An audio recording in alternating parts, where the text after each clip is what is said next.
Happy day. Here we are. Welcome, welcome. Here we are with our good friend Michael Kopf. We're here to talk about the high strangeness and the after effects. Because that was one thing that we just talked about was that you said that, everybody likes to hear about the events, but nobody really talks about what happens afterwards. How does it affect you in your daily life? And where does that leave you? You know what I mean? Um,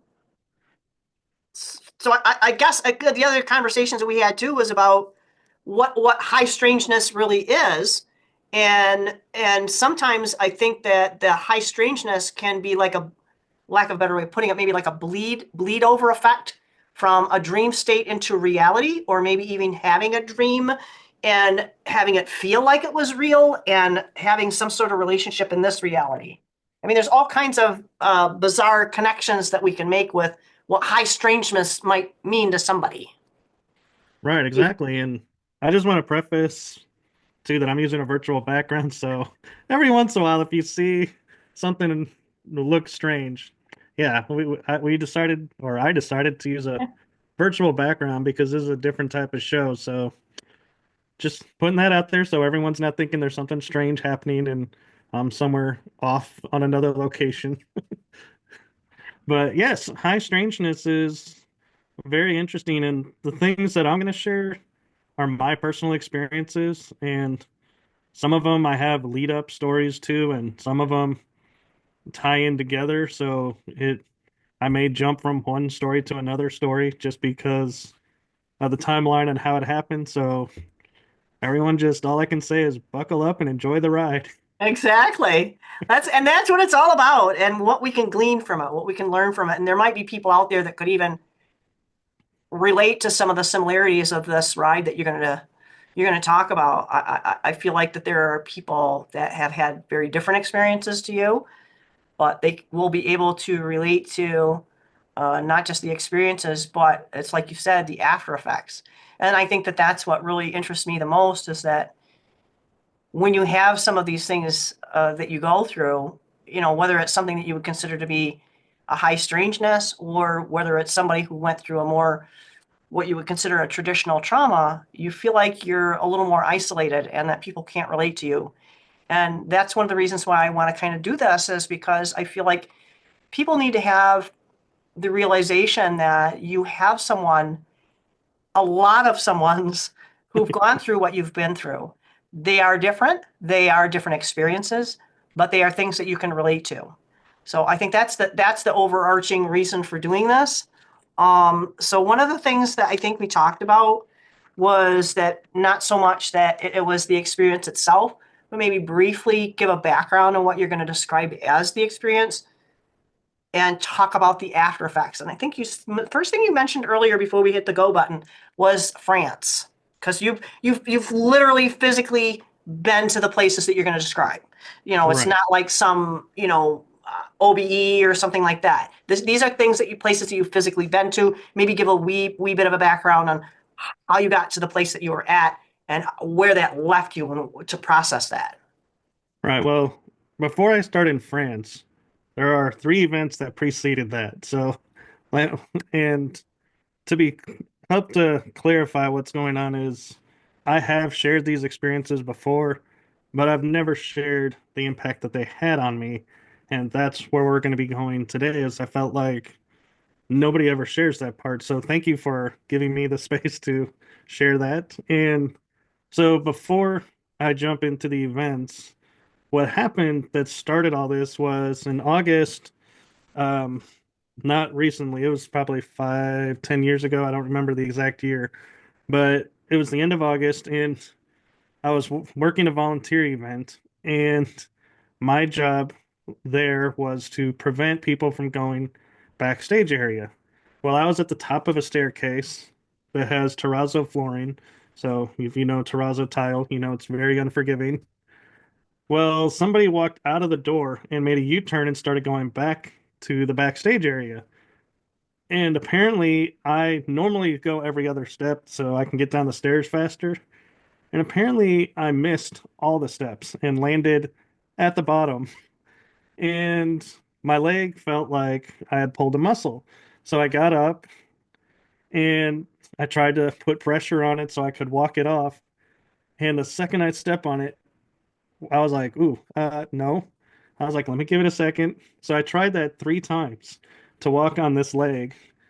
Finally, I decided I'm just going to sit down on the floor. The house manager comes and finds me, and she goes and says, I'm calling 911. You are pale as a ghost. Something happened. And I said, I don't know. I remember going to the landing in between the stairs, and then I couldn't get up. I have no idea what happened. Still have no memory of what happened. But come to find out, I had shattered my leg bone. And my orthopedic said, oh, where was this car accident at? I said, it's not a car accident. I was inside a venue and apparently missed 4 or 5 steps. And he goes, really? Well, this looks like a leg that's been in a car accident, so okay. And my first thoughts are, okay, so this will be interesting. And the doc says, don't move your leg. Then the ER nurse guy, I guess who it is, comes to wrap the leg in binding and pushes down on my leg. So I started freaking out and going, I wasn't supposed to move the leg. You just moved the leg. And he's like, it's okay. It's okay. And so my leg was immobilized. And I go and get it checked from for x-rays a few after the surgery happens. And right before I go into surgery, the last thing I hear my orthopedic say, I hope we save the leg. And then I blank out. And I'm like, that was not a comforting way to blank out. So I come to, and I'm like, my first thought is, I feel both legs. Everything feels okay, I think. And I'm like, okay, good. We have both legs. All right. We're off to a good start. And I said to him, so, how long is this going to take to heal? He's like, well, you'll start physical therapy in a few months. Well, this being the end of August, in December, I have a trip to go to Hawaii. I'm like, no way, I'm not missing this trip. And so every 2 weeks, I go to get an x-ray to see how the bone is healing. And he's like, the amazing thing was is I was able to put the joint together perfectly. He stapled the staples in my leg so the skin would heal up and it'd be as little of a scar as possible.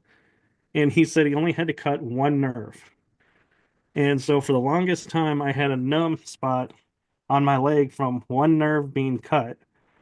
And I start walking on crutches, and he's like, after 3 visits, he's like, well, you can start putting a little bit of weight on it. And I said, does this mean I can do physical therapy? He's like, no, take it easy. We got to let it heal. I was like, the bone is healed. He goes, yeah, it does look like it's healed, but I don't want to rush it. Let's take our time. I'm like, Doc, I got a vacation coming up. I got to be able to walk. He's like, we'll get you there. We'll get there. Don't worry. So then I get into physical therapy finally in November, and I'm like, I got 1 month. So I'm going 3 times a week to physical therapy. And by the grace of God, the week before vacation, my physical therapist clears me for the trip. And so I'm like, oh.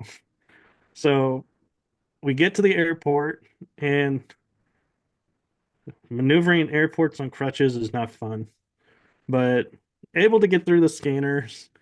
And a side note, the reason I'm laughing is when I went up to the scanner, I had in the palm of my hand my card that said I had just had surgery. There's metal in my leg. Scanner never detects metal in my leg. The person behind me got flagged as having metal on them, and when they wanted them, there was no metal. Somehow the image was appearing on someone else, not me. So I get through, we get to the gate, and we find out the plane's delayed. It's like, oh boy. We get finally to San Diego to board the ship because, this is a cruise vacation. And we get there, and the cruise line is at the terminal. They're like, oh my God, you guys are so late. We are so needing to hurry. You have all your bags. We're like, we gotta go pick them up. So we grab our bags, we get in the van with the other people on our flight, so we're all together, and we get to the terminal, and they're like, okay, we got to process you, but we got to hurry because the ship is it's approaching its leaving time. And if you know anything about cruises, if you miss your departure time, you have to wait. There is no, oh, there's a 5 minute window. It's no, it's then or not. So we were like, could feel everyone staring in the terminal, like, who's holding us up? But so we get on the ship and working with the crutches. So now we're getting to the event. We pull into Maui, and I'm supposed to go on a snuba, which is scuba with a snorkel mask. So I was like, this is something new. This will be cool. So I leave my crutches in the room and I kind of limp a little bit softly. And we're out in the bay on this boat. And I finally get the fins on. And this guy that's running the event goes, okay, so here are the rules. If you're pregnant, you cannot do this. If you had any surgeries within the past 6 months, you cannot do this. And I was like, all of a sudden, this guy next to me leans over and goes, don't worry, I got you. Stick with me. I was like, okay, thank you. So we get in the water and we're slowly going down into the water. You know, like this in scuba, you can't just go straight down. So we're gliding down and we hit the bottom. And I pick up a mound of dirt like this. I just scoop it up and just watch it sit through my fingers. And I feel like, wow, I am touching ground that no one has touched in possibly centuries because it's underwater now. How cool is this? And I have this like magic moment in my head where it's like I'm feeling like, wow, out of time almost, just like processing stuff. So then we slowly work our way up so we don't get sick because even though it's a short distance, it doesn't matter. You still gotta rise slowly. And we get to shore and we take our gear off on the boat and everything. And I thank the gentleman for helping me. And he was like, don't worry about it. It's all good. All of a suddenly, when we get off the ship, I can't see the guy anymore. So I'm like, in my mind, going, did I imagine this person? Was, who was this person? And, I really wanted to thank him now that I have all my stuff on me. I could offer him something, but he just disappeared. So I'm like, could it have been like an angel on the ship to help me? Well, we go and we get on our transport back to the bus or the bus back to the boat. And we walk up and the agents are telling us to hurry up. We're late. The ship was needed to depart and it's holding everybody up. And so I'm like, okay, so I scan myself in and I make my way to the elevators, go into the room, and my parents greet me and they're like, oh my God, you need to call security. I'm like, why? They need to know you're on board the ship. On the back of my mind, I'm like, my key card's been scanned in. They know I'm in. But I'm like, I don't need security hounding me. So I call security on the phone and say, I'm on board. And they say, thank you. And I'm like, okay. We go to dinner and I realize I had left my crutches in the room, but I'm walking totally fine. My leg had reset itself back to pre-surgery. I had no limp. I could walk fast, and I'm not a runner, so never tested running. But my parents and I were in such amazement that touching apparently the dirt in Maui and the bottom of the bay reset my leg to the muscles and everything in the leg was totally normal. And so I That's amazing. I mean, and especially considering that, did you ever find out who that individual was who said, "Hey, I got you"? no, Okay, it's so like yeah, so I mean that was like also part of that healing process. I feel like it. And what was amazing is in my mind, I'm like going, I know I heal fast. I've had several doctors tell me that over the years, but I was like, never this fast. So I was like, that's really cool. And so I spent the rest of the trip as if nothing had ever happened and going and doing activities like normal. We get back, I go have my appointment with the orthopedic, checking everything out. And he's like really pleased with the progress and says, just do me a favor, don't fall on your leg. It looks like it's fine and everything, but just let's be careful and just not fall on it. I'm like, cool, I can do that. I'm not a clumsy person by nature, so I'm like, I can do this. So a couple years later, we're on a transatlantic cruise and we're in Spain, coming out of Rome, and we notice it's raining. So I'm like, okay, so I go and I turn the corner, being excited, going, I'm in Spain. This is really cool. I'm really enjoying, being able to see a country that I haven't seen before. And this is the second or third port in Spain before we hit the Atlantic and the island of Portugal. And I'm turning the corner to enter the terminal when the unthinkable happens. My leg that I broke slips out underneath me, and I slam the knee on the ground because there was a metal strip that got wet from the rain, and my shoe did not get traction and just slipped out. And I was like, oh my God. My mind goes into horror because one, I was told not to fall. Two, I fell on the leg that I wasn't supposed to fall on above that. So my mind is in a panic. I'm freaking out. My parents come around the corner and I'm on the ground holding my leg. And I don't even remember if I was crying or not, but I'm sure I had the look of horror on my face. And they're like, are you okay? I was like, no, I don't know. I fell on my leg and it's hurt. I don't know what to do. So they picked me up. And unfortunately, that was the amount of the time we spent at that port. I go back on the ship, lay on the sofa, and we have a room where we can open the door and hear the ocean outside. So I'm laying there, and my mom's like, I'll go get you an ice pack. I'm like, thank you. Meanwhile, I'm like, I close my eyes because I'm like, I gotta get myself into a calm place. I'm freaking out. I'm like, I gotta calm myself so I can assess, did I do I need to go to emergency? Am I okay? What is the status of my knee? Well, as I have my eyes closed and I'm listening to the waves, all of a sudden it gets very quiet. And I'm like, I don't hear the waves. So I must have zoned into a sleep state. So maybe this is the body's way of trying to heal itself at the time. Then I hear this really loud, booming voice out of nowhere says, who are you? And I go, I beg your pardon? And it repeats, who are you? And I go, I'm Michael. Who are you? I'm like, and it dawns on me, oh, they're asking what I do.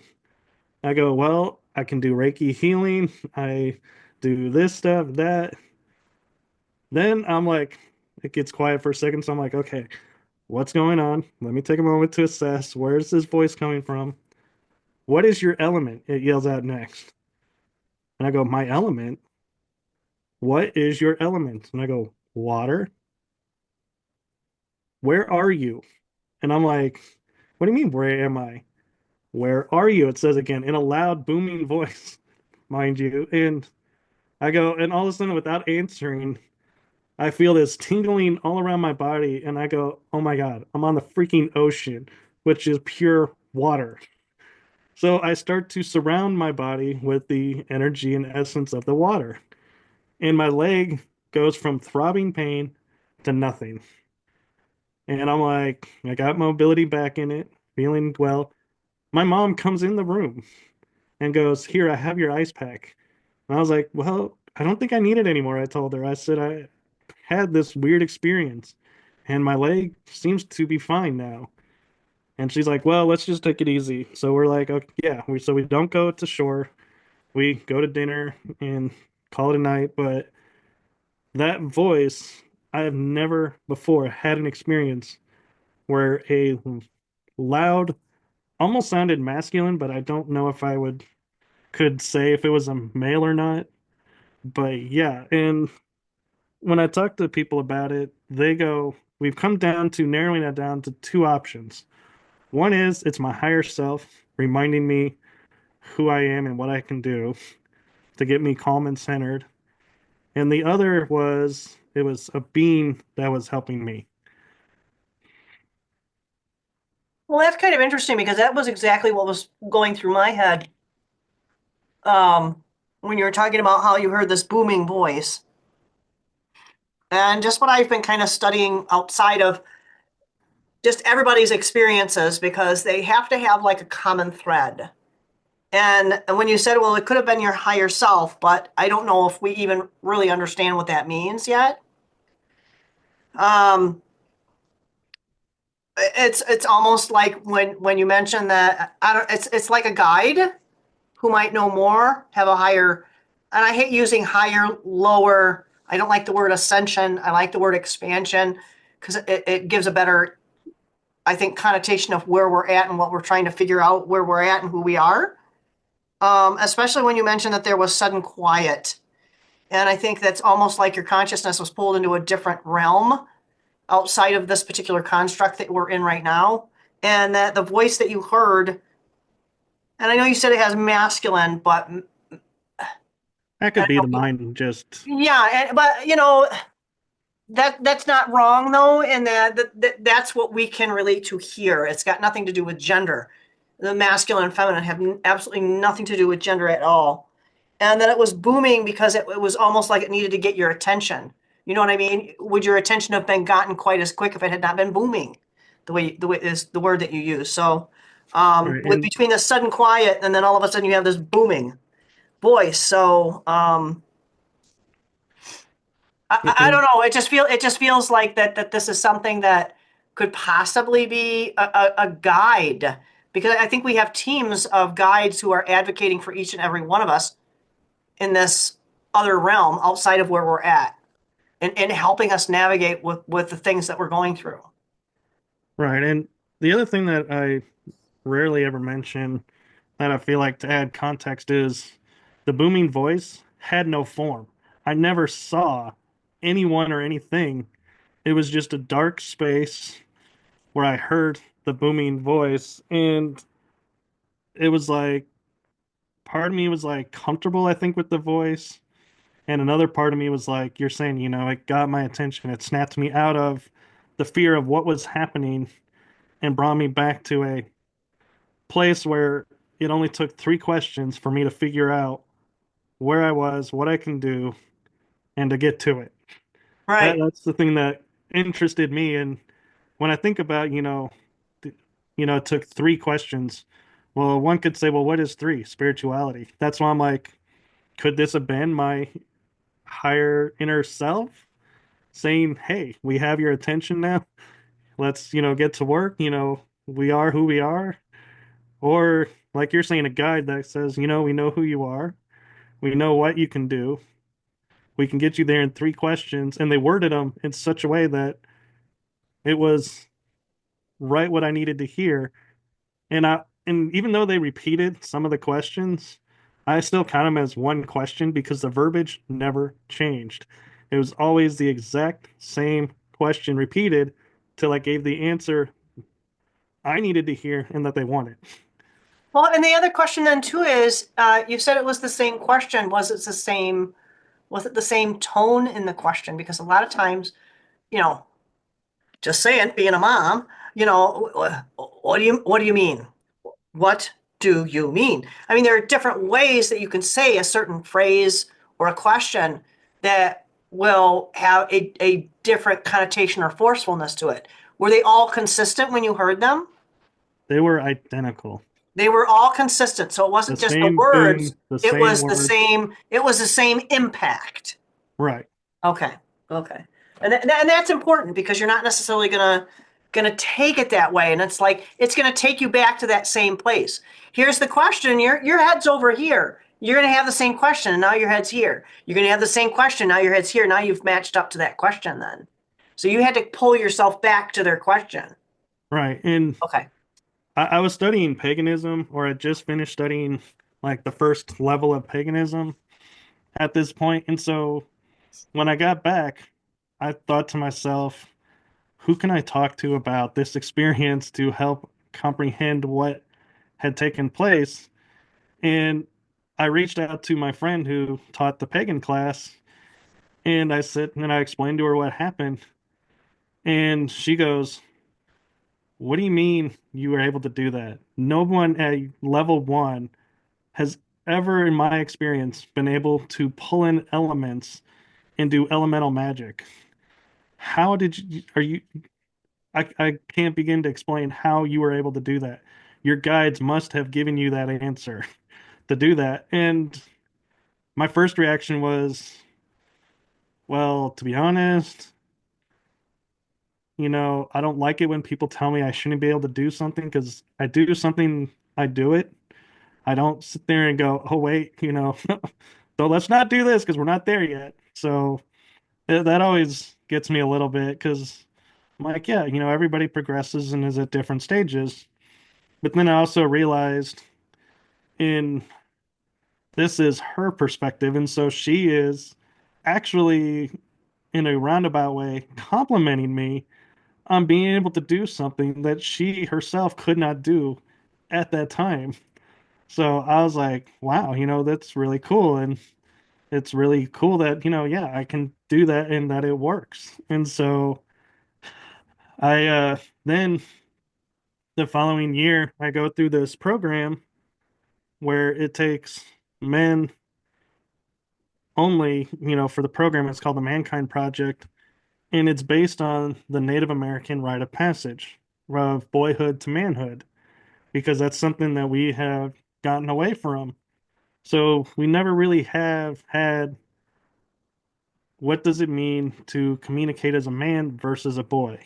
What does it mean to, respond to things? Because as a kid, you get away with things. As an adult, you would not get away with because everyone's like, nope, you're learning. That's this. There's different consequences in when you're in adulthood.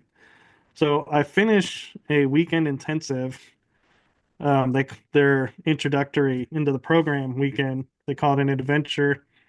And the day I'm supposed to go and get my graduation and welcome to the community, I'm on a flight to France. And so I'm like emotionally processing things and everything. And so we go, and this is where I have the experience with Rennes Chateau, with seeing a lady in white. Now, the first night we go up, and my roommate and I, when it's close to midnight, I hear rustling along the winding road up the side of the mount. And we get to the entrance, and I tell my friend, we got to turn around. I'm sorry. We cannot enter the city. And I feel like there's the guardians of the city because it's a sacred place. That's, they're chasing us up the way. We don't have permission. We got to turn back. Just had this bad feeling. So we turn back. We go to our rooms and sleep because my friend trusts my intuition. So the next night or the following night, we try again. Well, we see on a sacred mountain behind us what looks like a fireworm. It's this straight line like this, pure flames, like people holding a flame going straight down. Now, the only thing is, there are trees. So, one, we shouldn't be able to see the fires like we are. And two, how are they walking through the trees? Because they literally are going straight down through a forest, coming down the side of this mountain. And so I look at my friend and I go, if we're going, we got to go now. I do not want to meet that thing head on. So let's go. So we get halfway up. We stop, sit on a bench on the side of the winding road, and we look, and it's still coming straight down the mountain. And it's moving at the pace as if people were walking or slightly running, towards us, not, really fast, but it is making progress. And so I'm like, okay, we got to go. And I'm noticing at the same time, I don't hear the rustling that we heard the night before. So I'm like, it's okay to enter the town. We can enter the city. We're good. So we get there, we take photos at the entrance, and we get to the edge of the mount where the Tour Magdala is right behind us. And we look out, and behind all the sacred mountains are these bright white lights. And we're like, is that a city there? And I'm like, I don't think that's lit up from a city. And we turn and we walk and we take pictures at the tour. Then we go behind the tour to walk on the outside of town, and we look down and there's a city below us. And it's got like these dim yellow lights periodically shining through it. So in my mind, I'm like, what's behind those mountains must be a base of some kind because they are way lit more than this town is. And that's a big town down there. So the lighting should be more there than on a mountain. So don't really know what's going on with the mountains yet. But we turn and my friend hears something that says, I'm going to go check it out. I said, all right, I'm going to keep walking, just, we'll catch up. Well, he disappears off to my left. The tour Magdala is on to my right. And I'm walking on this path and I look up and this lady in white just floats across the walk. Not even taking steps, literally just floating across, looks at me, goes into the tour. And just as she enters the tour, I hear a voice behind me that says, "It was nothing." And I turn and my friend has caught up with me. And so I'm like, huh, this spirit distracted my friend so I could see her go across. And I go, "Did you just see that?" And he's like, "No." What'd you see? I was like, "Nothing." It's like my mind was like, "No, I must have just imagined this." So we start walking, and right in front of us, on the edge of the path that's like a great distance ahead of us, is this hedges. Well, there's like two red lights like right here. And I'm like, "You see that, right?" And this time he does. He goes, "Yeah, I see those eyes." And I'm like, "Yeah, and they're red." He's like, "Yeah." I'm like, "I don't want to meet what's down there." And he goes, "Neither do I." So we take a few more steps and we see the eyes are still there. We turn, go back into town on a short path, and we find ourselves at the entrance. And we're like, okay. We then go down the path and go back to our rooms, go to sleep. And this is where the fun starts. The next day, we are at Pouvet. There's a big thing about the Castle Pouvet that says there's a story that if you see this lady in white, you are marked for death. And I'm like, holy crap, I saw a lady in white last night. And I'm like, what do I do? I'm marked for death now. And in my mind, I go, I can't tell anybody because one, nobody's going to believe me. And two, I don't want them putting themselves in harm's way to try and prevent this spirit from getting me. So I spend the rest of the vacation in France watching every step, thinking, where is this lady going to strike? Oh When is my she going to strike? gosh. And I'm telling nobody about this experience because I don't want anybody to go through heroic measures or any measures to try and save me because I couldn't live with the fact if something happened to them, trying to prevent something from happening to me. I was like, I'm the one that's marked. I'm the one that's got to deal with this. I'm not putting anyone in harm's way. So clearly, whatever it was that you had heard, maybe for others, it may or may not have been a fact, but clearly that's not what happened to you. But this, and again, we go back to how the reason that we started all of this conversation was that how that affected you, Yeah, how that affected you moving forward, because this is something where, like you said, that even today you kind of look back and you can kind of go, ha, ha, ha, didn't get me, nanner nanner noo noo. I mean, however you want to look at it. The point is, when you were going through that, that was like a holy cannoli. Am I going to survive this trip? exactly. And we're going to all these sites that are Cathar, France, which has to do with Knights Templar, Mary Magdalene being in France. So already a mixed history of energies there. And I'm like, being marked has just been added to it. And we're going through. And one night, my roommate and I end up getting into a fight. And we never fight, really. It's like when we argue, we just simply go, hey, all is good, just gotta, we're working on our communication. Well, not this time. This time, I'm like so upset. I storm out of the room, go down to my friend who's leading the tour, And she takes me into her room and she's like, and she knows from a friend of mine who went through the same thing I went through when we left. And she goes, you haven't given yourself time to process your emotions. You're emotionally raw. So you're taking things differently right now than you normally would. He doesn't know that you're in this state. So you guys have to, figure out how to talk about this and everything. And I'm like, well, yeah, and we're in France. We're roommates. How do I figure this out now? Because there's no break for us. Like, no, I can go here, you can go there. We'll meet up later, talk about it. Well, he comes in and she explains to him what's going on. And he's like, I'm sorry. And I was like, yeah, I'm sorry too. I shouldn't have snapped. And we start our normal healing process and we mend our friendship and everything and understood what was going on. And meanwhile, at the same time as all this is happening, I'm still processing I'm being marked. So that is on my You're still mind. thinking about that lady in white and the death threat, basically. Right. And so I'm like on edge with that. Him that hitting me up over something. Yeah, it was like that's why I think I reacted the way I did, was because I'm already stressed thinking about Right. this and how can I Get prevent over this it, or what. Michael. Come on, give me a break. But we then get home, and 6 years later, I call the lady that was leading the tour on the phone, and I said, "I have something to tell you." And she goes, "What? What's going on? What is it? We're good friends. You can tell me anything. What's the trouble?"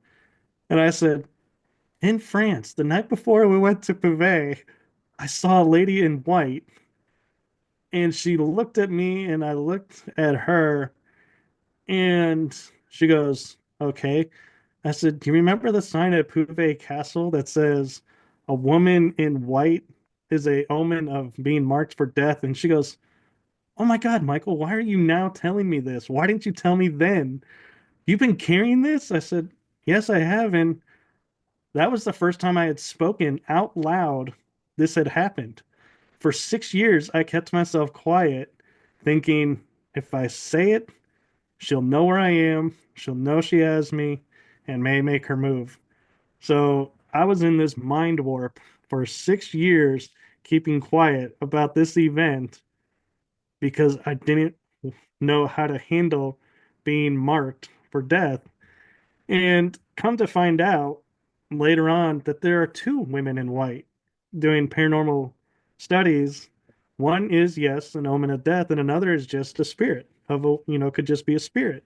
So I'm like, well, crap. Does that mean I spent all that time freaking out over nothing?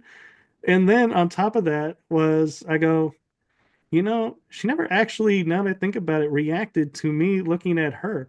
She may not even have noticed me and was looking off in the distance like she heard something when she was walking by in her time. Right, So maybe I was never ever marked for death. right, And it's just, that's one of those moments where it's like I look at it and go, not having all the facts and being afraid to talk to someone about them right. really created the detriment. And I let the fear take control until finally a day when I was like, no, I'm no longer letting the fear control me.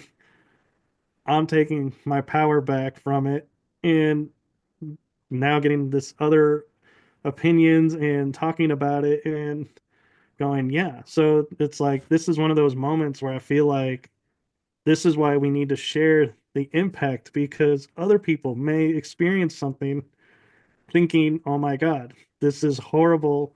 I'm not I'm not supposed to see these things. These are bad omens," and realizing they may not be a bad omen.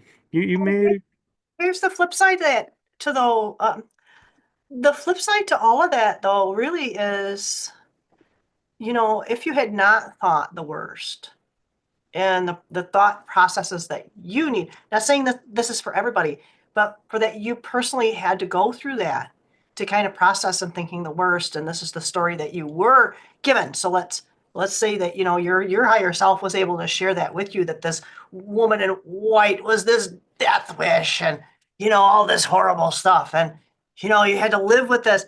but you also had to process through that. It's like, oh yeah, there's this other story over here that wasn't it. It was just a manifestation and it was benign, so to speak.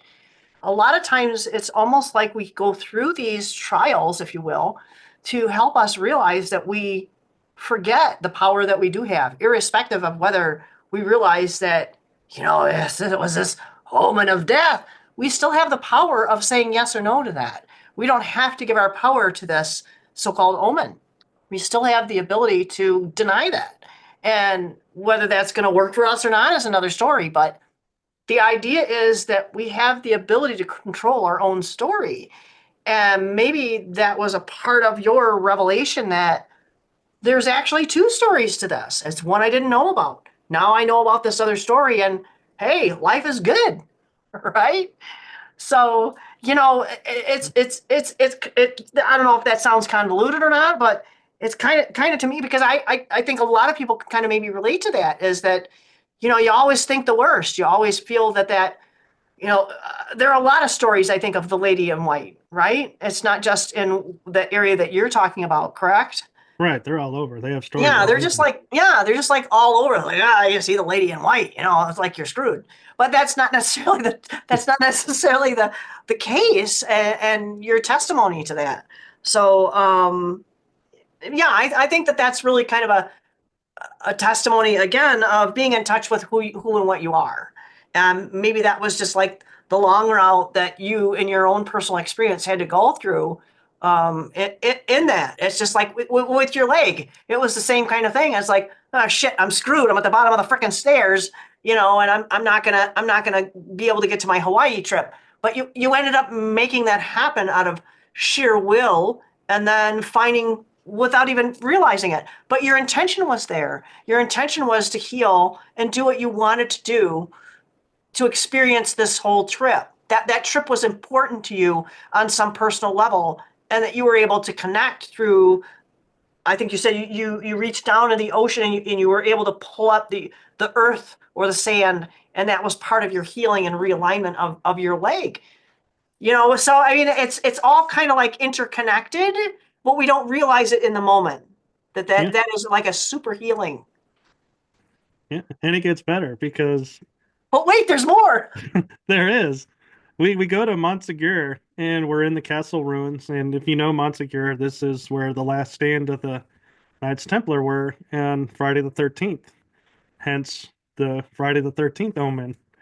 Well, we're on top of and looking around and we start walking down and I slide out and fall on my leg again.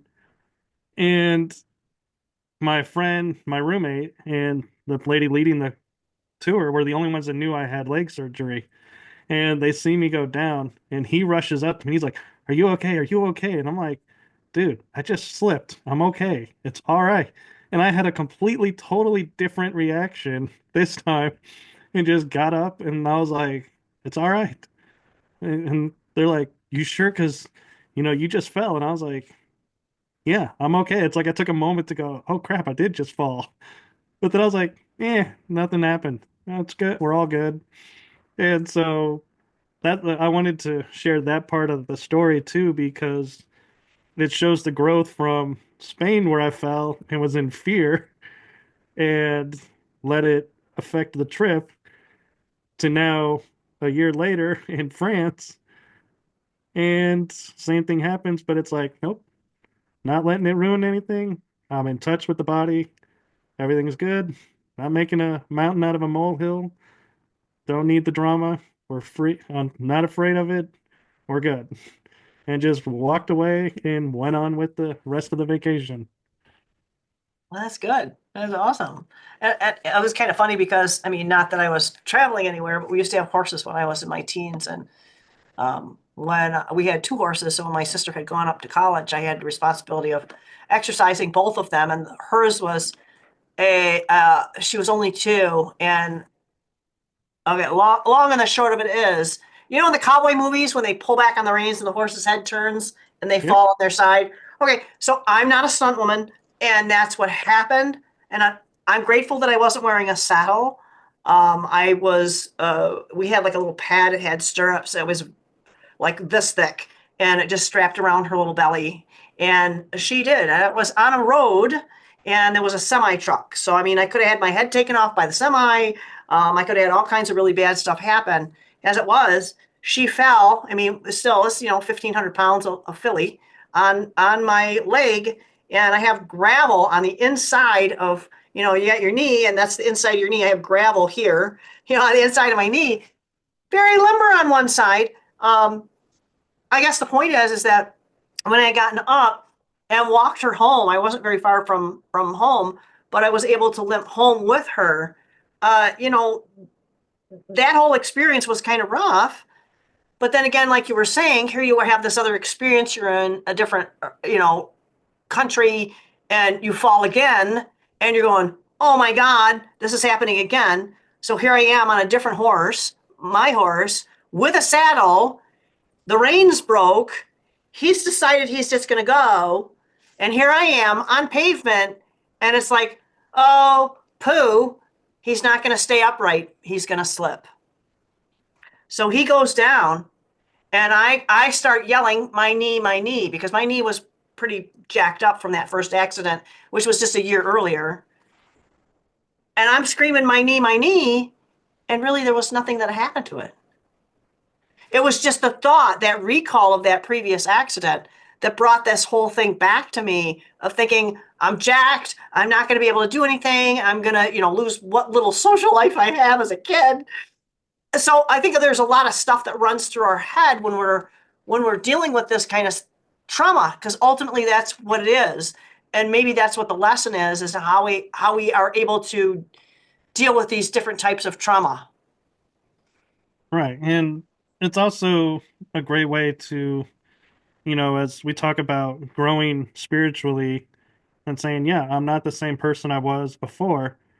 Well, that's just words because there's nothing you really can base that on in most times. And so it's interesting to me that it's like here, I was presented two scenarios, one where I was in fear, the other one I was not in fear, and being able to see, look, I have grown. I have Hmm. advanced myself because I didn't react the same way. Same occurrence. One was wet from the rain, the other was a dry. So it was actually more embarrassing the second time because it's just dry dirt that I slipped on and fell. There was like no rhyme or reason why I should have fell. And that's kind of funny Yeah. that you said that, because the first time, well, I think I was like 13 the first time, and then maybe a couple of years later. Because it's kind of funny, the first time that I had fallen, I was one of those kids. I had no fear, you know, just kind of dumb, whatever. I mean, you can kind of look at it that way. I didn't have any fear over all the things I had done at that age. And then with exercising her and going through that injury, and that, yeah, it physically hurt, but you just get up and you do what you got to do, and you hobble home. But because of that memory, I'm sitting there thinking, oh crap, here we go again. I have no control over this situation, and I have to do what I got to do. You know what, from memory, I think I even had kind of jumped off, because I think when he went down, I kind of loosed my foot from that stirrup and put my foot on the pavement. Otherwise, I probably would have broken a leg.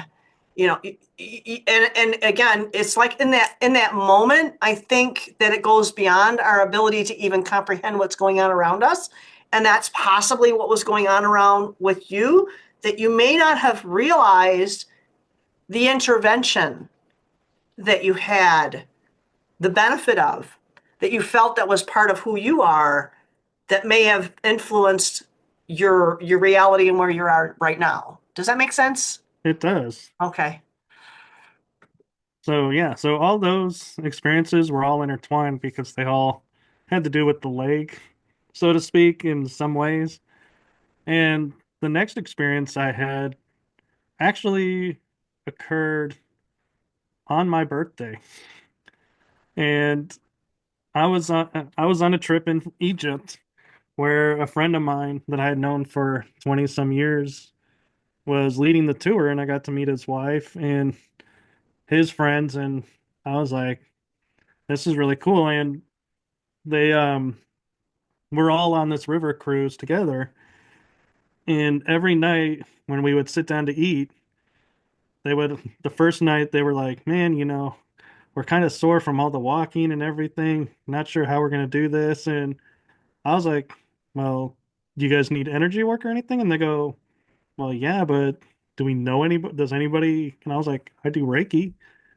And so the first night I went around to a couple of the people, including my friend's wife, and did a little bit of Reiki. And I could feel the difference of it because, again, I'm on the water because I'm on the Nile. And so I could tap into it. And so I'm like, okay. The next night we're at dinner and a few more people are like, "Hey, Michael, can you do some energy work on us too tonight? Because we're..." So it ended up becoming the nightly thing was we eat, do a little energy work, call it a night, get up the next day, go on whatever our adventure is. So we arrive back in Cairo, and the day of my birthday, we're set to go to the Great Pyramids and enter the King's Chamber of the Great Pyramid. And I'm like, this is so cool. How many people can say on my birthday, I was in the pyramid in the King's Chamber? And when we go, you enter towards the bottom of the pyramid. And I mean, when I say towards the bottom, it's kind of almost halfway between the midpoint and the bottom is the entrance. And it's a weave pattern. Apparently, I like going to places that have weave patterns on one side. But so we get there and they say you can't take anything inside the pyramid. And we're like, that's a weird thing to say. So I had this vest on that had all these pockets and everything. So a friend handed me two stones that she wanted to take in. And I said, don't worry, I got you. And I walk up and they're like looking at me and they go, okay, you got to hand them over. And I was like, what? He goes, we know you have two things on you. And I'm like, how did they know? I still to this day cannot explain how the guys knew I was sneaking something in because it didn't show. It was like there was no way you could see anything. And so, me being the honest person, I unzip, pull it out, and hand it to him. And my friend and I are looking at each other like, oh man. Well, the tour guide walks up to us a little bit later and goes, can I see your hand to my friend? And he put them in her hand and said, don't tell anyone. And so she got to bring them in because her desire was to charge these stones with the energy of the pyramid. So it was like, we're not looking at doing any ritual or anything. We just wanted to energize. Well, we start walking in and we start walking up these stairs, and we get to a point where we're on our hands and knees to crawl up. And we get to the top, and there's this little itty bitty sliver of an opening. And when I say little itty bitty, I am about probably a couple inches shy of rubbing both shoulders against the edge of the wall of where the tunnel of what you go through. And the way you go through is you put your arms through first, grab the other end, and pull yourself through. There's no room to get on your hands and knees. You literally have to drag yourself across into this space. That's the King's Chamber. Now that you have this visualization, this is where the high strangeness starts. There's a solid piece of black obsidian, bottom of a sarcophagus, no lid, just the bottom part, carved out. And I mean, the edges are all smooth. There's no glue marks, nothing. And I'm looking at this and going, that thing is about 100 times bigger than the opening I just crawled through. How did that get in here? And so when we think about, we always assume the pyramid was built from the bottom up. Well, this would have to be actually built from the top down because how else would this huge object be in a room that had only one door that was 100 times smaller than its widest point? So there's no way it could fit through there. So literally, I'm like, my mind goes, wow, they had to build this room first and then make the pyramid shape on the way down. That's even more impressive because you're starting at the point where it's like, okay, if you messed up, it's okay. You can probably hide it because nobody's going to be up this close and checking everything. So there's a little fudge room. but to go down just surprised me. So we go, and my friend that's leading the tour says, "Okay, I got a tuning fork. What we're going to do is everyone who wants to take and participate, one at a time, we're going to go into the sarcophagus. You cross your arms like this, and I will play the tuning fork on two corners, and you'll spend time in there, and then we'll have the next person." So we're like, okay, so we all are going through these experiences. And so I get in, and he taps the corner by my left foot, then taps the corner by my right shoulder. And I'm like, okay, what's going on? And I'm hearing this tone, and all of a sudden, this bright light appears in front of me, and the tone disappears. And I'm thinking, okay, tone probably just the tuning fork ran its course and stopped. No big deal. But what is this light? And all of a sudden, I hear voices. And I'm like, these voices aren't anybody in the group I'm with. I know I don't know these people that well, but I don't recognize the energy or the tone or even what's being said. And there's no way these are anybody in our group. And second of all, nobody's talking because we're being respectful of everyone's experience. And so I'm like, so I end up going through the light, and I end up in this foggy, like murky, watery area. And I hear these voices going, and there's multiple conversations. And I go, okay, whatever's going on, whoever's talking over there has the answers to what's going on. Let's just go over there, see what's going on, figure out what's, where am I? Because I'm like, this definitely is not Egypt. Well, to my astonishment, I find out who the voices belong to. It's the gods of Egypt. And I'm like, I see Ra, Osiris, Set, all of them, Horus, Isis, all the gods and goddesses are there. And I'm like, I can't understand what they're saying, but it's like I recognize them. And I go and I'm walking towards them, and I look and I remember going and saying, "What are you guys doing? Do you not see what's going on in Egypt and the world right now?" And the next thing I know, I get pulled back into my body, and I have a tap on my shoulder and like, okay, your time's up. Time for the next person. And I'm like, huh, I just said like the meanest thing I could say to gods, and no idea if they even understood me or what their answer was or anything. But we go back, and I'm listening to everyone's story that after everyone goes through, because I'm looking to see, did somebody else go to the same place?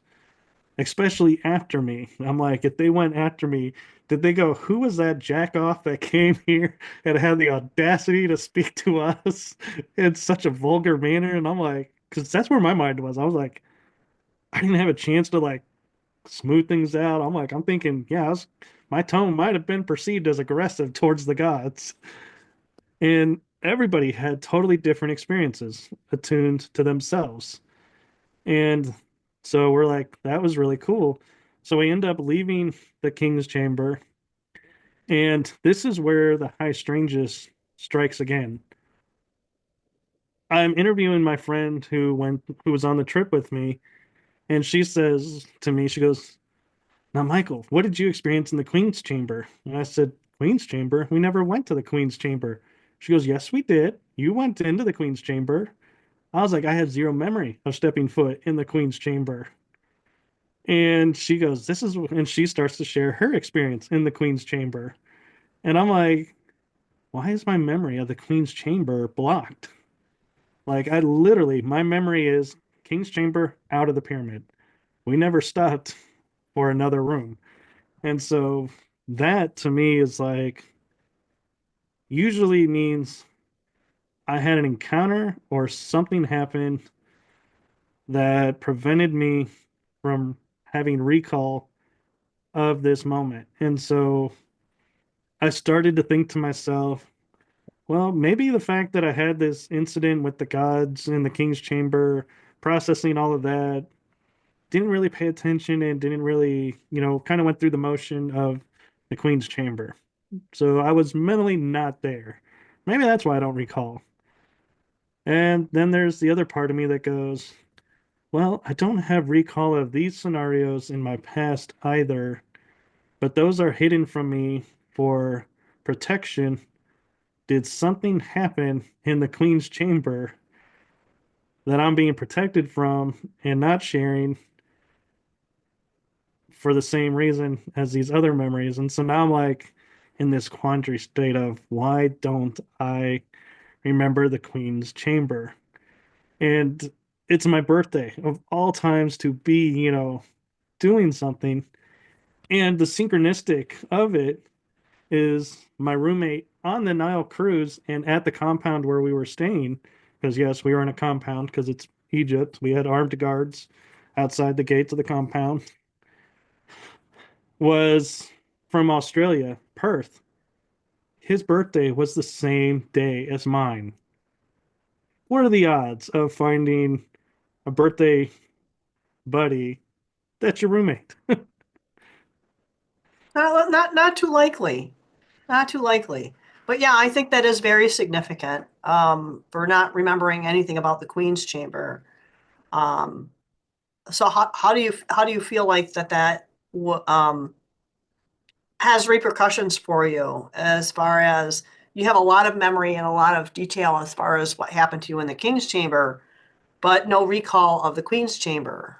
So I guess I kind of want a little more elaboration on how that, because again, going back to the idea of how this impacted you, not necessarily back then, but in the now, because it's clearly something that is on your mind maybe a little bit right now, that you remember these things about the King's Chamber, but you still don't really have any memory of what happened in the Queen's Chamber. Is that something that you find might be significant for you personally? Well, I have certain memories that are more aware than others. And just like the first week of my healing from the leg, I've had people come up to me and say, I'm glad you're doing better. You didn't look so hot the first time I saw you from your surgery. And I was like, what are you talking about? This is the first time I'm seeing you.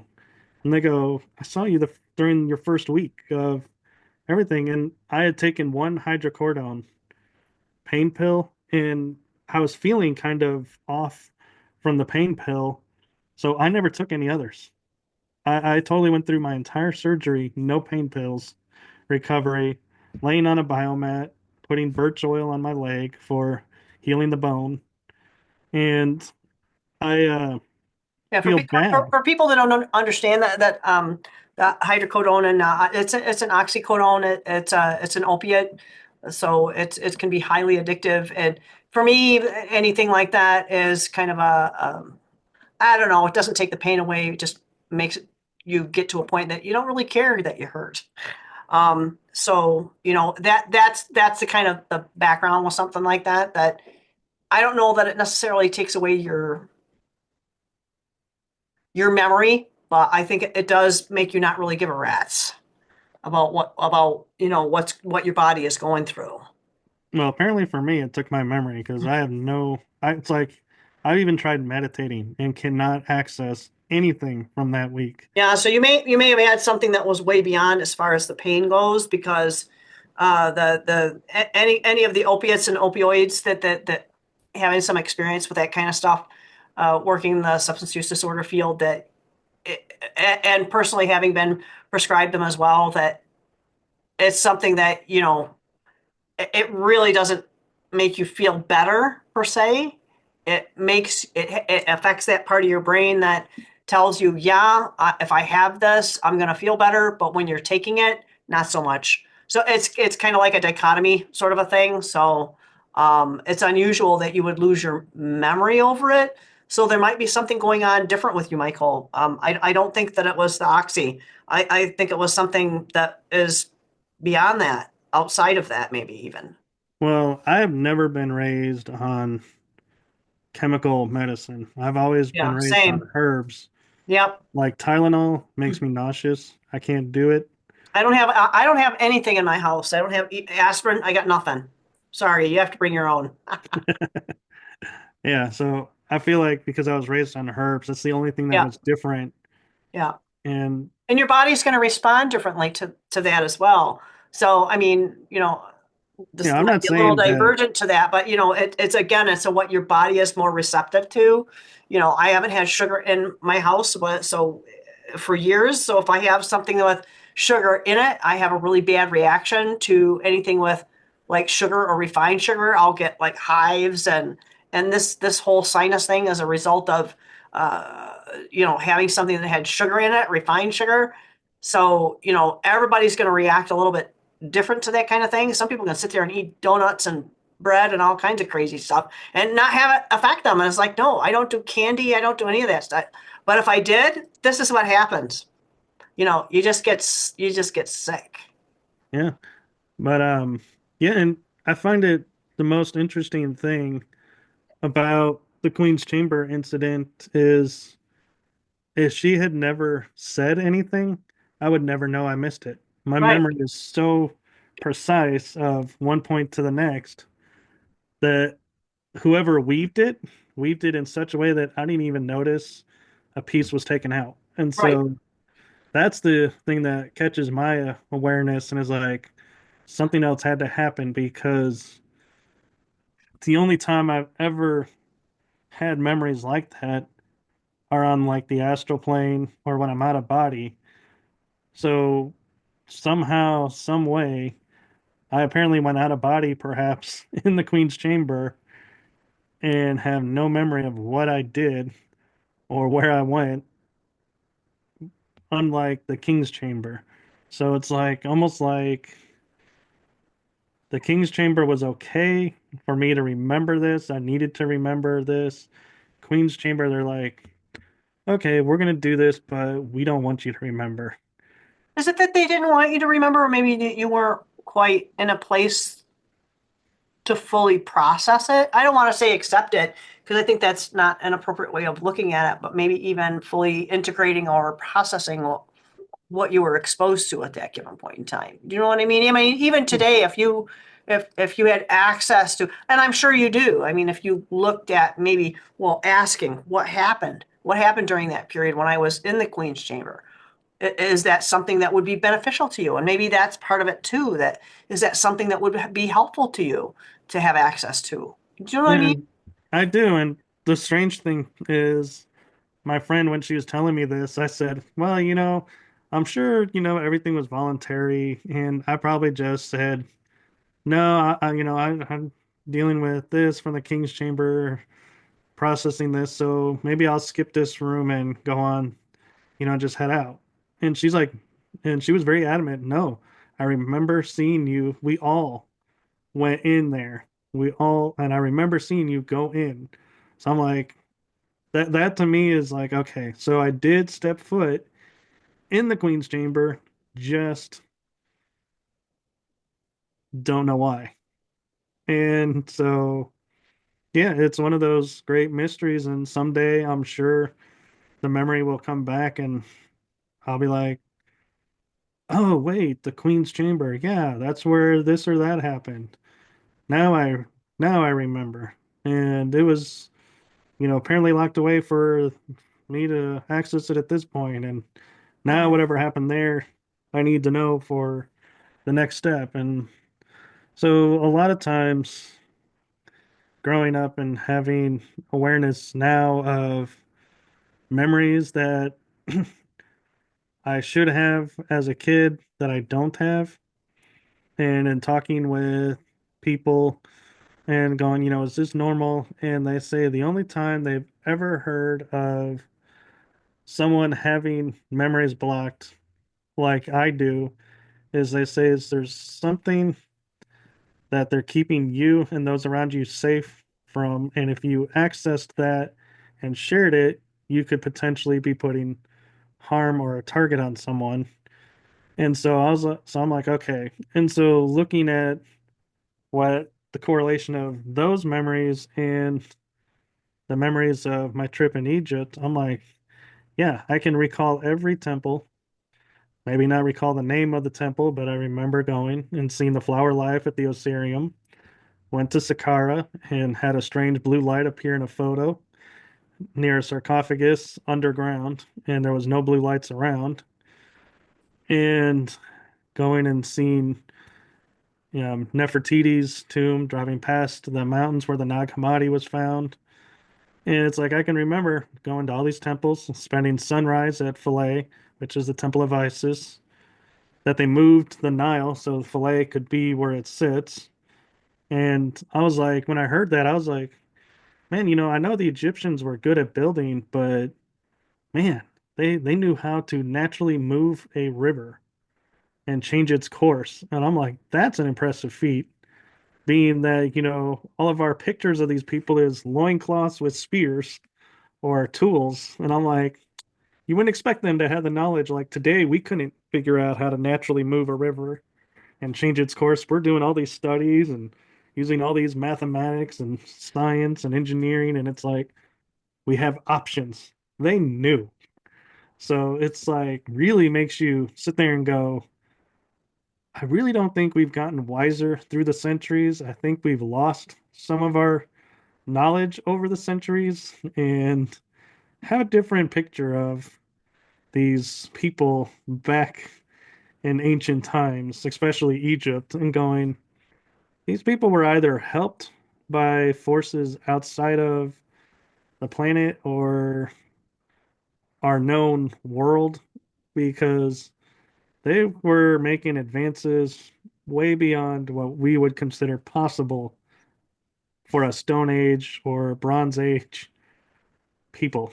Yeah, and I think a lot of the history is going to be, flushed down the gurgler at this point. So, hopefully, anyway, because what it's seeming to come up is a lot of the incongruencies that we see, even with the Egyptian and the timelines that we've been given. I don't know. I mean, this could take the whole discussion in a whole different direction, but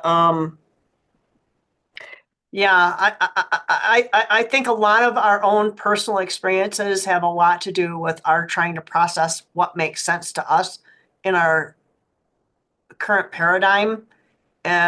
The only thing that I have to offer is to hopefully, is that people are able to keep an open mind and not be judgmental because somebody else's experience is different than our own. Nobody has an experience like what Michael has. I mean, nobody. I mean, there might be some similarities to what you've gone through, but there is nobody who has the same experience that you do. I could say the same thing. Nope, nobody has had the same experience that I have had. It doesn't mean that there aren't similarities, but yeah, I mean, it's just that uniqueness part that we have to offer to each person that's going through it. And it's like you said that a lot of the after effects that you've had. Um, One of the things I guess I kind of have to ask you is that I know that outside of the high strangeness aspect of what you've gone through, because those are definitely some unique events for you personally, especially with your whole leg experience. What other things that you have you found that you've gone through that is different or unique to you, but something that you might be able to relate to others? Because I think we've briefly talked too about some of the secret space program, and we might have to broach that in a whole different um, context or program, so to speak, to talk about that. Only because I think it's going to be something that is going to really be in the forefront of what people need to be talking about. Um, the word diplomat is coming into my head because not. I think most of us have been involved in that aspect of this secret space program that I know that a lot of people don't have has lost credibility, which I think has been programmed into us to believe because of some of the events that have happened in the last couple of years. I don't know how comfortable you are with talking about maybe your experience with the secret space program. I know someone locally made a confession saying that, hey, I think I've been involved in this. And, it was almost like a coming out of the closet kind of experience. It was like, whoa, okay. That was a big deal for that individual. In the middle of mid Michigan to come forward with that, that was brave. That was huge.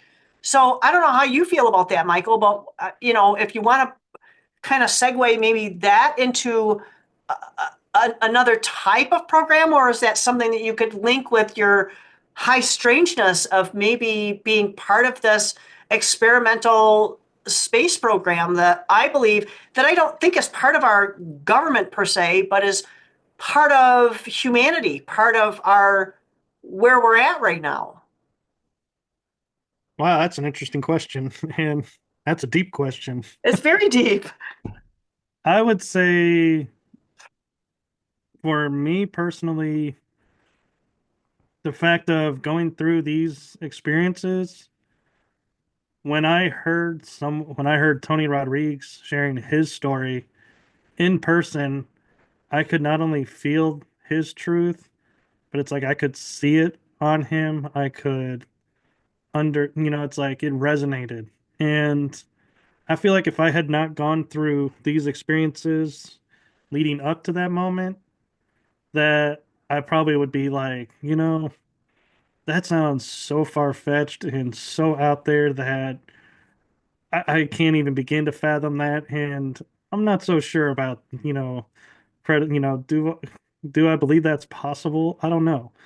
But because of my experiences that I had, my interpretation of that was, well, your experience was at 10. That sounds awfully close to my experience at 2. Could I have gotten it sooner?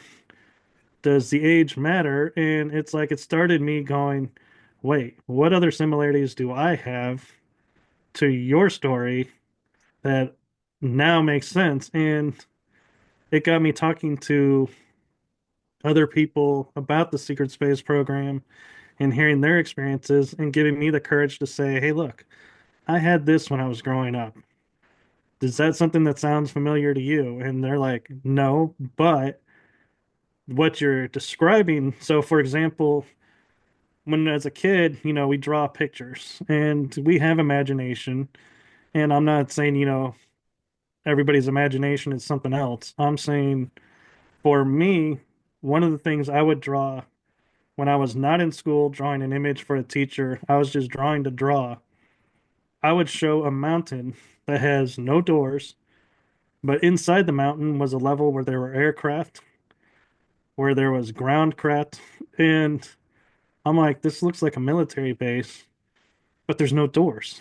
And to me, I was like, I don't know why I'm drawing this. And I just would set it aside and be like, you know, whatever. But I would draw it frequently, but not to the point where I would be like, oh my gosh, what's going on?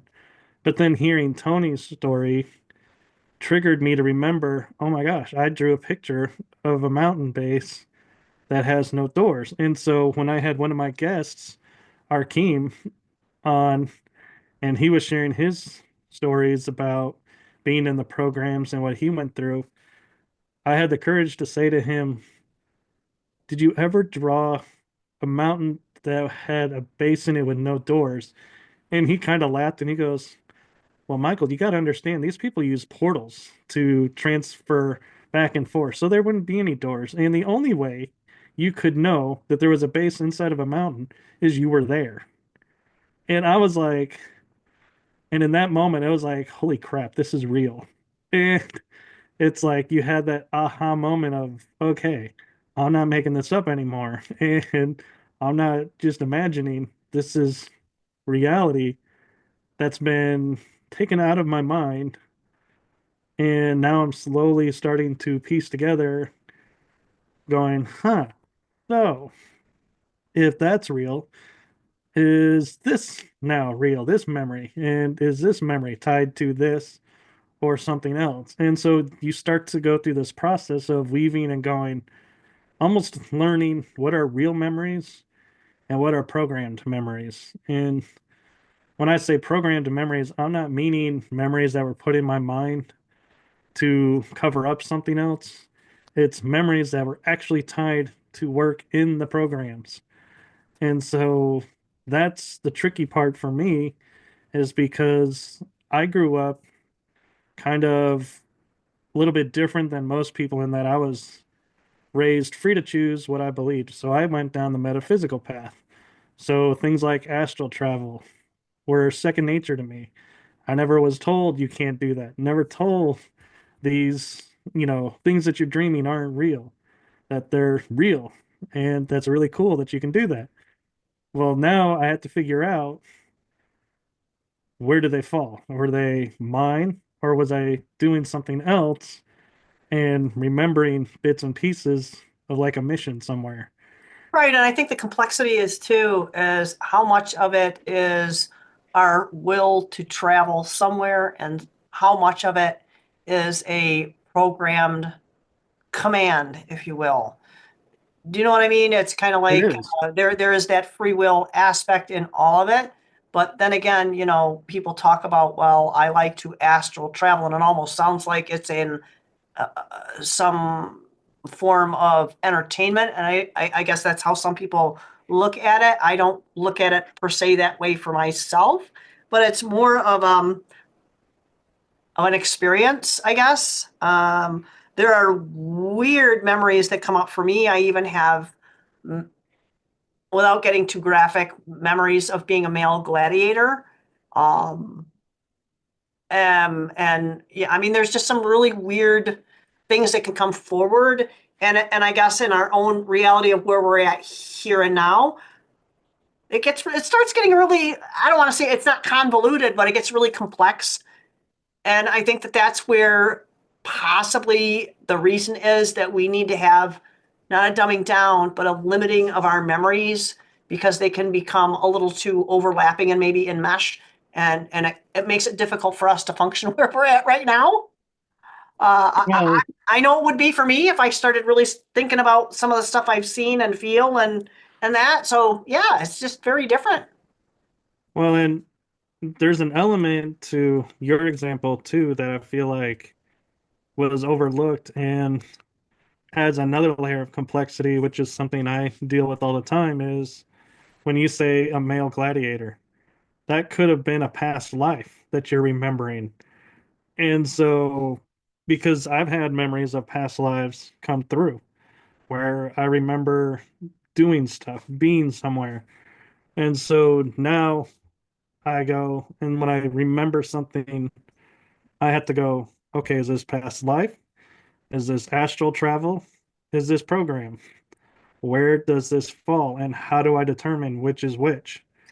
And a lot of it may or may not be relevant. I guess ultimately it is part of who you are as an individual because it's all part or an aspect of self, whether it's a past life or something that is in a dimensionally different plane. It's all the same, I guess, ultimately, because it's all part of who you are. And does that make sense? Because It all, does. yeah, I mean, and I mean, you can fragment into these other ideas of that. Ultimately, it's still you. Ultimately, it's still you and your experience, I guess, for lack of a better way of putting it. Um, Well, and the one thing that I think is two things for people to understand about the secret space program is, one is everybody wants tangible proof, and not everybody has that. no. Not everyone's going to be able to get records that shows I was in this program, that program. And the second part is that I feel like makes it even trickier to navigate is, for example, Tony Rodriguez worked in the lower levels of a ship. He was crew. He didn't go off world to other planets doing stuff. He was like a slave, basically, a servant on a ship, janitor, so to speak. Then you have people who are pilots of ships, people who are soldiers that were in certain compartments and then would go and do their thing and hang out there. Nobody really interacted with everybody. So there's no common ground to where I can say, geez, I feel like I was this. And everyone's like, oh, yeah, you would have been like with this person over here doing this. Everybody is unique and stays in their own field. So it makes it really hard to go and say to someone, hey, I think I was in the programs because I have memories of being on a ship and doing this, because that person may never have been on a ship. So they're going to be the wrong person to ask about a ship. But everybody is in different places doing different things. And so there's no way, unless you get lucky and find somebody who was on a ship and goes, yeah, the ship you're describing is really familiar. And did you see anybody? No. Well, if you were on these levels, then you may not have. So being on these levels where I was, we did this or that. And so everyone's experiences are different. Well, so we can actually put this into a real 3D reality. All right. So I live in a fairly small town, and there is an independent grocer. And I go to that grocery store, and yeah, I'll see the same clerks a lot of times, not always. I will almost never, I can say almost 99% of the time, I will not see the same shopper. So even though I'm going to the same grocery store, I will not see the same shopper. So if you think of it like that same scenario that you just gave, that you're not going to see or know the same individual working in that particular arena. I'm not going to see the same shopper in that particular store ever. And I've been going to that same store for how many years? And I know somebody who lives there who is just north of town and I'm south of town. And I work with this individual and I have never seen them in 8 years. I have never seen them in that store. So if you kind of put that in perspective into a different realm, if you will, if you're looking at that from your SSP perspective, I ain't gonna see the same shop guy, the same pilot, or the same anybody, even the same freaking janitor. I'm not gonna see the same guy. I'm gonna see somebody different. It's just gonna be different because the rotation is different, the timing is different. I think that's just the way of where we're at right now. It's just a lot. You just have to have the same timing. Does Right. that And make sense? it does. And one thing I want to clarify too is there's a misnomer of if you're in the secret space programs that you are either assassin, super soldier, time traveler. That's not necessarily true. Those Right. are aspects of it that are possible, and you can be pilot of a ship. You can be ground crew that never leaves the planet. You can operate as a in the programs here on the planet and never go off world.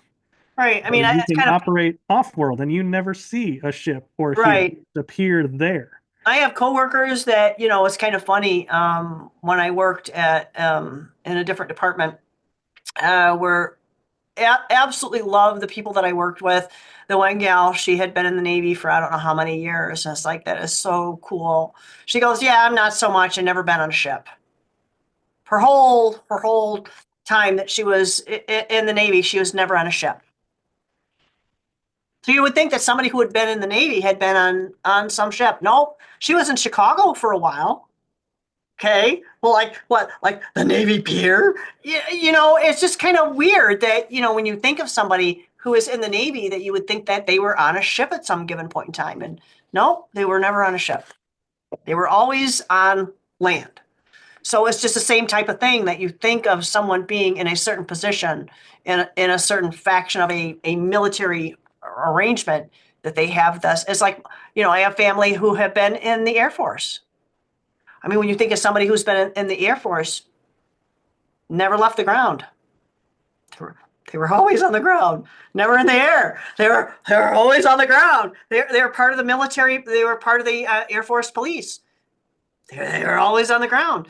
So we have these concepts of and constructs of things that I think that go outside that realm, and I don't think that the secret space program, I think, also has different aspects to it. I don't I would like to learn more about it. I would like to talk to this Tony Rodriguez. I would like to talk to as many people as possible. I want to talk to the local gentleman here as well. I think he has a lot to offer to help people heal from some of the shenanigans that have been going on as far as raising people's awareness as as to what's been going on.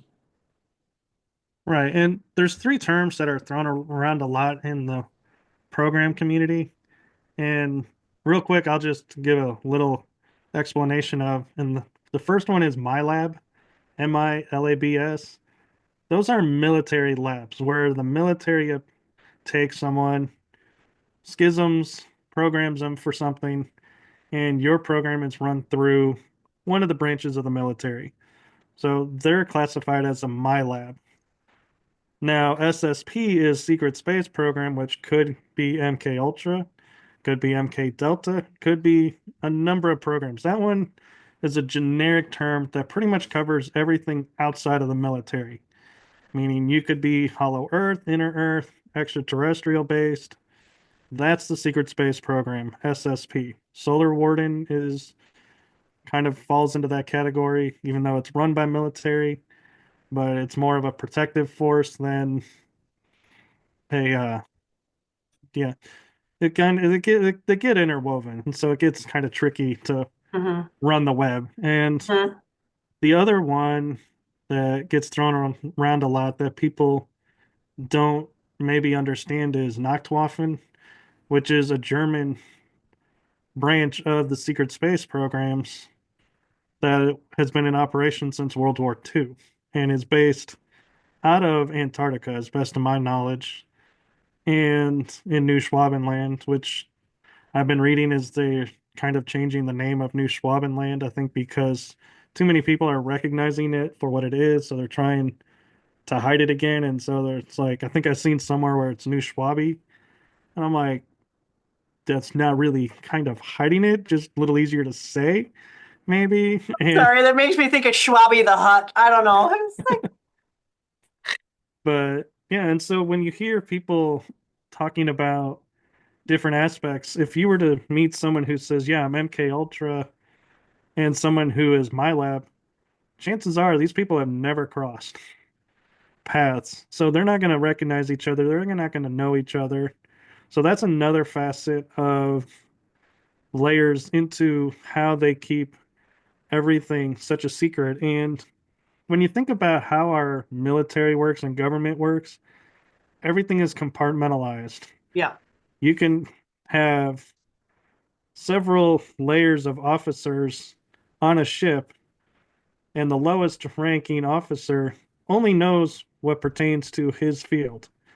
The officer above him knows his field plus the one below him. In case he gets hurt, he steps in, takes over until they get a replacement. That's how the chain of command in the military works is the higher the rank, you know your level plus the levels below you. You never know the levels above you until you make that rank.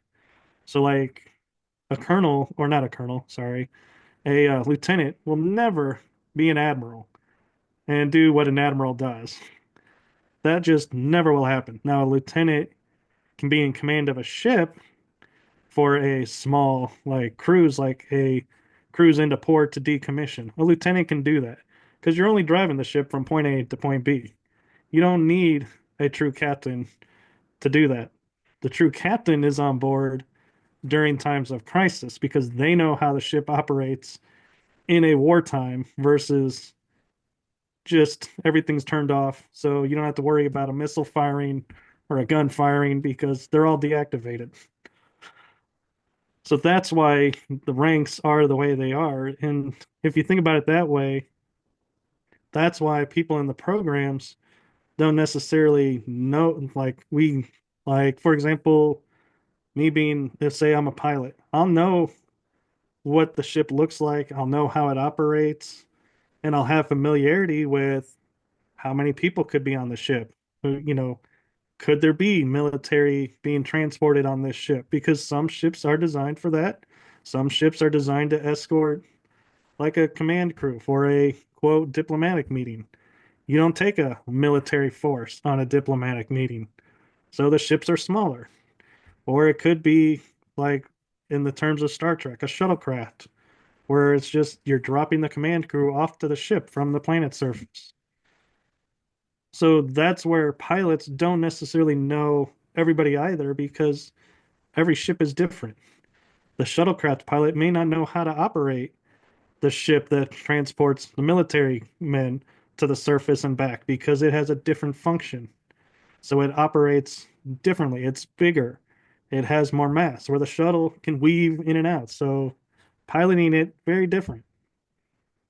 Yeah, and I think too, a lot of times as far as information goes, that has to be siloed for protection of the individuals that are either probably more than likely below, lack of a better way of putting it, but those people that don't need to know.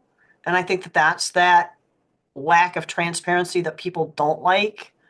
But as far as functionality, that's a little bit different because everybody does have their little piece of ability that they need to know how to function within their job for like piloting a craft. So that's a little bit different, but boy, we kind of strayed a little bit off our mark here. Well, let me put it into you in these terms. If, say, you have a pilot of a F-16, they're not going to know how a stealth bomber operates, No, or a Blackbird, or a Hornet, or even a Huey, a helicopter. They're not going to know how to pilot that. Even though they're a pilot, right. you would think because you fly a plane, you know how a plane operates. That's a simple way of looking at it, of going, yeah, everybody knows what they need to know to do what they need to do. They don't know anything else. Now, some people are the rarity who, like, fly a fighter jet and own a Cessna to fly for fun. That's different. They made a choice to make a fun adventure out of their Yeah, career. jets are totally different than Cessnas. I've been up in both. Oh, Yeah. So, I mean, just because haven't met anybody that knows all the things doesn't make it not possible. right. It's just we operate in the world of what we know. And me, especially, I am very careful when I say what I know about doing the programs because I don't have full memory recall like others. So I don't want to quote false valor So and maybe say I did maybe this. you and I need to do a regression. It's possible. Yeah, I could do that. Would be I awesome. mean, It would be awe. I mean, it would be something that it would be at your discretion as to whether or not you would want to release that information or not. But regression is definitely possible. I mean, especially if it's something that's relevant to your personal development. And I think that that's a big part yeah, of where we're at right now as a humanity. We need to try and foster our own personal development. right. And everyone is different. Like Yeah. Arkeem, he's into learning what he went through and exposing everything he went through to stop it from happening to anybody else. Yeah. Other people are aware of what they have done in certain programs and are coming to peace with what they've done. Hmm. Me, my goal per se, when, I don't rush to get memories, is I don't really necessarily feel the need to know every detail of what I've done. I No, just like knowing that I was a part of it and that these memories are there. And so I can fill in a gap of missing things and feel like, okay, I'm not imagining. This is real. I did this work here, but do I need to know what rank I was? No. Do I need to know what craft I flew? No. Just the fact of knowing I flew a ship would be cool enough for me for but I, something. I think that in the healing aspect of where we are as a species, that it is important to have some sort of level of personal healing, and I think that's the important part. Right. is I mean, knowing yeah, knowing the details, like you said, that's not the important aspect of it. And because you already intrinsically know that, it's being able to recognize it and letting it go. That's the healing aspect. right. And to see the signs of it. So, like, if someone's in trouble, Yeah. you can go, hey, wait a minute. I've been in your shoes. Yeah. I know what you're going through. Let's talk. Just And like, sometimes talk doesn't work because I mean that's the whole thing. Talking is that impetus towards that healing part, but once that talk doesn't take you to that next step of being able to let it go, because I think that's where we are at this point, is being able to talk about it. Yeah, we can talk about it. Now we need to let it go. well, need to let it go and also need to make it aware so that people can't, well, not people can't, but people will see the signs so they can prevent from happening any further. Yep, yep. That's a big part of it. Let's not re-traumatize ourselves, right? Well, not necessarily even re-traumatize us, but at the same time is say hypothetically I am getting memories back and I get married, have kids, me recalling what I went through and how I started, I may see in my kids going, wait a second, you're starting to look and act just like I remember from that time frame and go, wait a minute, this is not okay. You don't have permission and take methods to protect the next generation from being put into this programs. And that's what I'm trying to get knowledge of is so that I can that's what I mean by help is to see what's going on around and know, wait a minute, this is not a sign of just an imagination gone wild. This is a sign of something else and we need to intervene. This is not okay. Versus, yeah, if a kid's seen a bunny rabbit hopping around in space, that may just be, a kid, with a wild imagination of a bunny hopping in space. But if a kid is going, like, example of drawing pictures where there's bases inside a mountain, I can go, wait a second, this is not imagination. This is something else we need to be aware of and take action, to intervene and say, wait a minute, Yeah, you don't have permission to do this and bring an end to this whole right. covert, underhanded dealing. Right. I think it's the beginning of exposure. I know people like to say disclosure, but I think it's more going to be an exposure.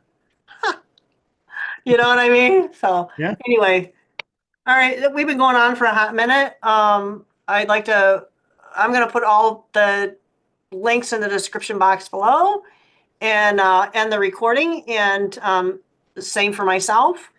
Um, Michael's on all kinds of stuff. I am not. Uh, and again, I will have all the descriptions and links in the description box below. And we'll see everybody later. Thank you ever so much. Hey, before you go though, you can see both of us on the B system now. Yeah, I can't make it to this Sunday. I committed to being on Typical Skeptic, so I'm gonna have to miss it unless I can, we end up ending early. I don't know. Usually Rob likes to do it for like an hour, but it's Rob's always a lot of fun. We usually talk like Hmm. for a half an hour before and like at least like a half an hour or so afterwards. So we'll see how it goes. Rob's a lot of fun. He Um, is. but yeah, I always have a lot of fun. That one time that we did, I think the first time we talked for like 3 freaking hours, and I can only post like an hour of it, and I had to like cut it. There was a lot of really dicey stuff. We have so much fun. Anyway, Yeah. thank And what? March 12th, you're going to be on my series. Yes, I forgot about that. It's video, right? I'm not It keen on is. this whole audio thing. I like the video because I'm kind of kinetic. So, I mean, if you want me to read cards, I'll read cards. Whatever you want me to do, Michael, I'll do. I'm at your mercy at that given point in time. But thanks so much. I appreciate you. And again, I'll have everything in the description box below for both of us. And everybody have an awesome day. Have a great weekend, everyone. Bye.